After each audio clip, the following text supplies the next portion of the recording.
Hey gang, ThomyT coming at you live today. I'm going to show you something that is probably the worst thing you can ever do to an RV. Stand by.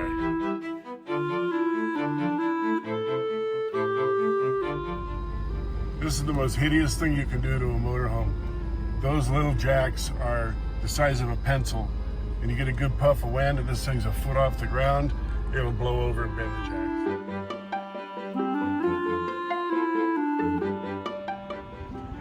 So here we have the classic right way to do this. Block the tires up and then run the leveling jacks down.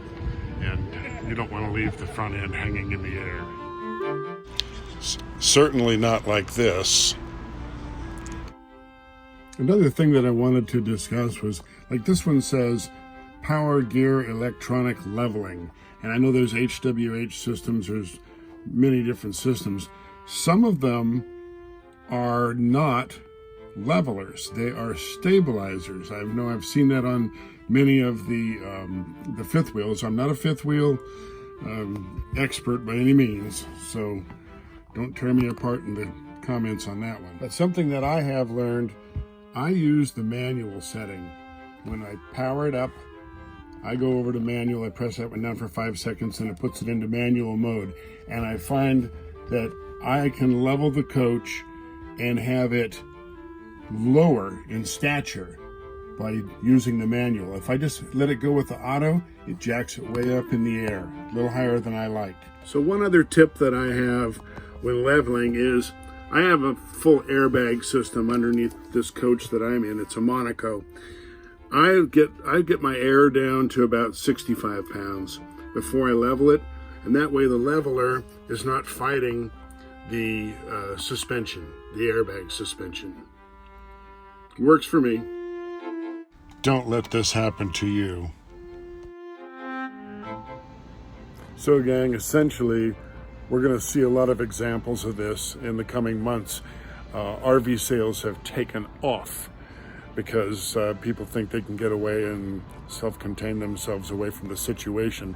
So we're going to see a lot of inexperienced and newbie people running rigs around and doing nasty things like that. The jacking systems on these rigs, mine weighs 33,000 pounds, and my jacks are, I've got a 2.5 inch shaft in the front and 2 inch shafts in the rear, and it'll hold it up. In fact, I can push it up off the ground if I had to.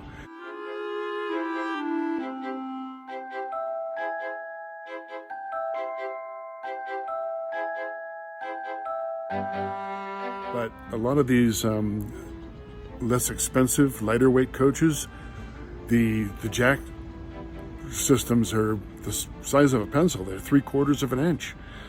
Some of them 1/2 inch. That's on the little bitty guys, and maybe 1 inch on some of the bigger kind of coaches. But got to be so careful. You got to keep the suspension supported.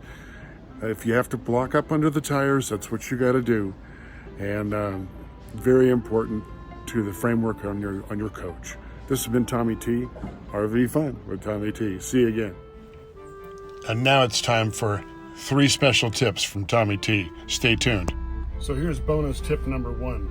My friend Carl had air brakes in his Beaver, and his German Shepherd would get in the driver's seat and put his paw down here and release the parking brake. So what Carl did is he came up with this little device. It's called Absolute Brake. Slides underneath. They make it for the Freightliner style as well. And I really recommend having this device on board if you're an air brake kind of person. And our next little bonus tip today is, you see this ignition? For the past years that I've run this coach, I have just the key in there to start it. This is the old General Motors style ignition. They've been putting it in cars and trucks since the 60s. Well, you see a lot of people with like 20 keys hanging on here and a string that goes down to the floor, and that weight will actually kill the mechanism inside the starting device. So if you've still got a key system, think about just going to a single key like that. That key's been in that coach since the day I brought it home. And our third little ThomyT tip for this trip is I don't travel without an emergency vest.